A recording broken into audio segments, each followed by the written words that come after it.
So, baby, y'all done fucked up. You took every right from your children. Once again, there will be no social security and pensions and rights.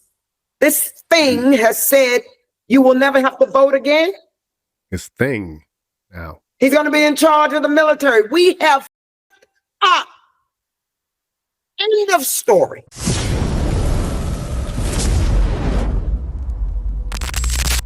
You know, some of y'all might not know that I'm an actor, you know, and as a Black actor in particular, we hold our elders, respected figures to high esteem. Believe it or not, despite what you see, it is still a respected craft. And we give reverence to those who have had success in that area. But there's something about this election that has brought out what I would say is, what I've been saying is mental illness by the psyop that's been run on half of the country. Jennifer Lewis, affectionately known as the mother of Black Hollywood or the godmother of Black Hollywood, you know, an esteemed title of respect, right? Which should bring with it a matter of a modicum of decorum. She just went on the Stephen A. Smith show and showed her entire natural ass for no reason whatsoever.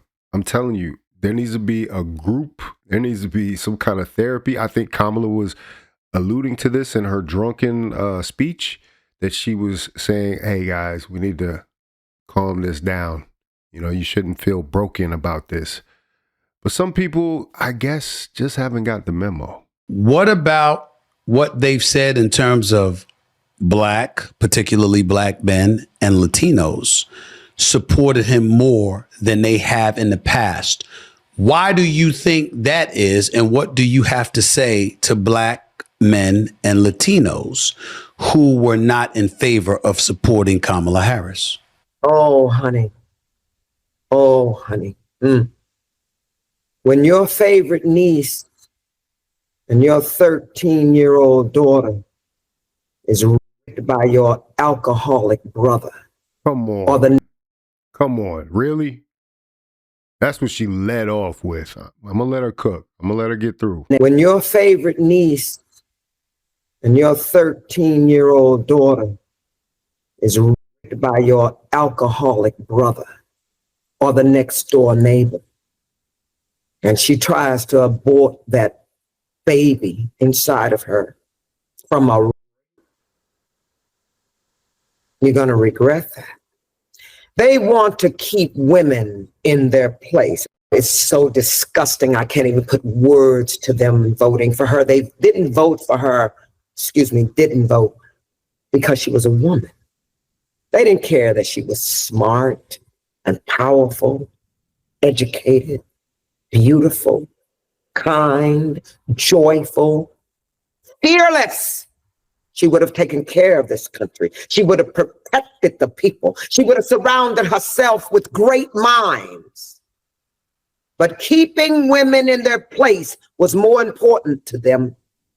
And Black men, that was just shocking because, honey, he's going to give the military and the police permission to shoot you in your back, and there will be no immunity.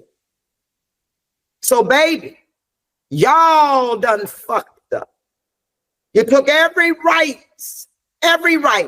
from your children. Once again, there will be no social security and pensions and rights. This thing has said you will never have to vote again. This thing now. He's going to be in charge of the military. We have fucked up. End of story. You don't think it was a simple situation of looking at the economy, looking at inflation, looking at crime and saying, excuse me, providing and protect. And as men, that's what we want. And as a result of that, I mean, I voted for her. I wasn't voting for him. But speaking. I don't know, Stephen. You've been on both sides of this, man. Like I said, Stephen A is a per case basis. To men who felt differently, they didn't think about Roe v. Wade. They didn't think about stuff. They thought about the economy, money in their pockets, and safety in the streets. Well, listen, It couldn't have been as simple as that. First of all, do you see women breaking in people's houses? Do you see women shooting each other in the streets? No. They voted because they voted for Trump because, I hate saying his name. They voted for him because they hate themselves. And they see this thing as powerful, that he's going to move mountains for them and make them rich. And unfortunately, black men, they want a man. They were saying, I'm voting for the man. Well, we're going to see about that. And don't think we're all not at fault. All of us. We went to our jobs and came home and sat on the sofa and watched movies of destruction. Superman, Batman, the end of this, Armageddon. Well, all of that social consciousness has brought us here. So now, like I said, Lex Luthor is finally in the fucking White House. What are you going to do about it? But so basically, I'm going. I feel like this is my aunt that I'm trying to make apology for, because like this is so ridiculous. The fact that she's bought into this, you hear exactly where she's getting her talking points from. She's repeated the exact same talking points that the campaign put out. That's why I say the campaign needs to take responsibility for the mental crisis that is happening around this nation as a result of the election misdirection. That rhyme, that was brilliant. But really, like, this is what's come out recently in recent weeks, is that the campaign knew all along that Kamala was polling behind Donald Trump. Yet and still, they threw the kitchen sink at him and at the public, really, in a what I would say is a social media and media, traditional media psyop. They basically gaslit half of the country into believing the worst possible outcomes if Donald Trump won, if Kamala Harris didn't win. And so basically this is a real byproduct of that. So now you've got somebody that's off the deep end. Mind you, you've got Kamala now coming out doing drunken speeches. She's not saying any of these things anymore. I just have to remind you, don't you ever let anybody take your power from you. You have the same power that you did before November 5th.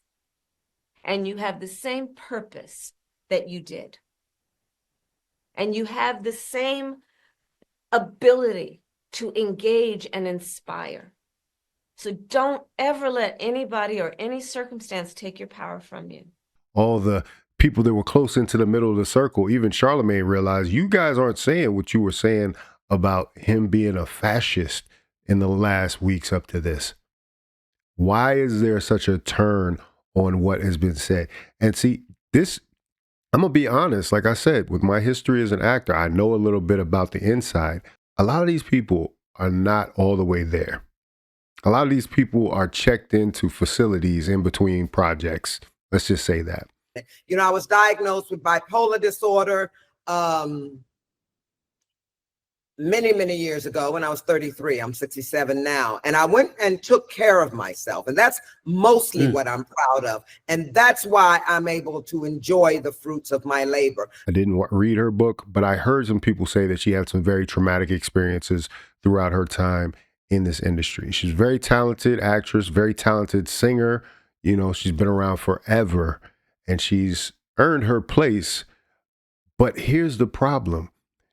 Talking to celebrities about politics, this is something that is 101 from the old Hollywood. It's better to remain silent and be thought a fool than to speak and remove all doubt. This is where we're at with this situation. Because at one time, celebrities had mystique.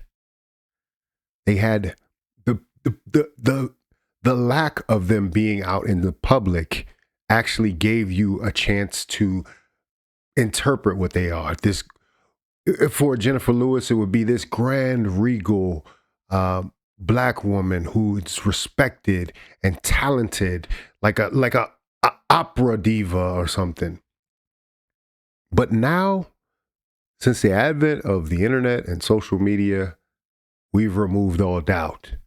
And a lot of these people are being exposed. You know, a lot of these dudes that would have been matinee idols, you find out they can't string two sentences together, that they're actually corny. A lot of these women, you find out they're actually nothing like the grand dame that they're supposed to be. And I think that's what we're seeing in this. The vile, vulgar language that she used and very little logic to put together a coherent argument against why black men voted the way that they did. And mind you, black men in a minority voted in this way, but she still focused on that 20%. Why? Because the media told her that's what black men were going to do. I told you they were going to place blame on black men, whether you liked it or not, whether the numbers said so or not.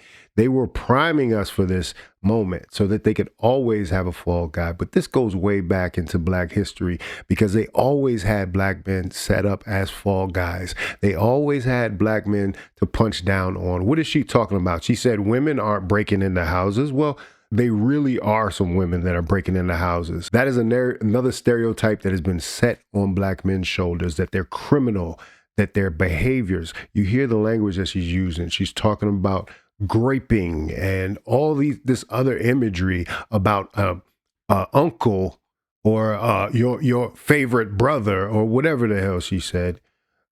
It's ridiculous.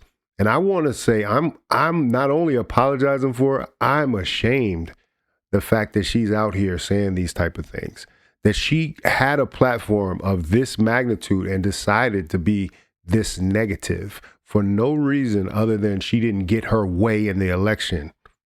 That is idiotic. She should be ashamed of herself because Latino men were a big part of this, obviously. But she didn't have much to say about Latino men. She absolved women of all crime. Well, I'm just going to tell you something about women. A lot of women aren't convicted for the crimes at the same rate that black men are. Oh, surprise. You act like you didn't know that.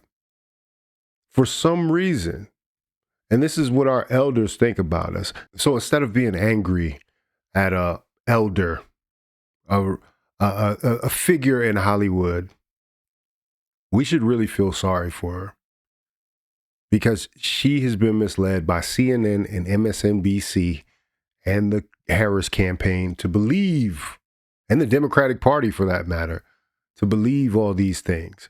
When Donald Trump has literally said the opposite of these things. Donald Trump is not in charge of abortion.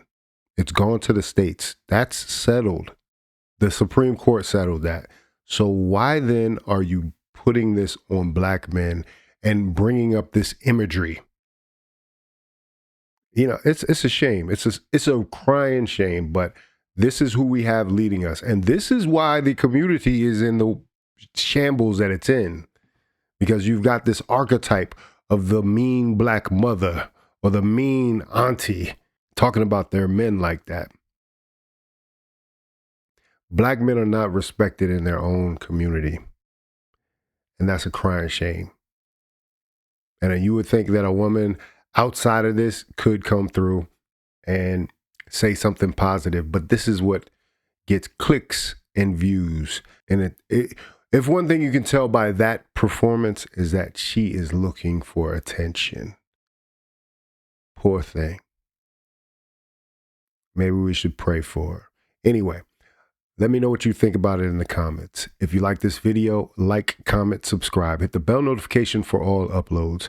If you want to watch more, please click one of these videos down below. Make sure you sign up for the newsletter. I also have my new WhatsApp channel. Link is in the description. Join those two so I can stay up to date with you and I can tell you what social media platforms I'll be on, where you can find me next. Shoot, at this point, I might need to jump back in the game and get some movies out here so we can counteract this nonsense narrative that has been coming from our Hollywood celebrities. We need some common sense people out there that can actually shut their mouth when they're not supposed to be talking. This is Faucette Media.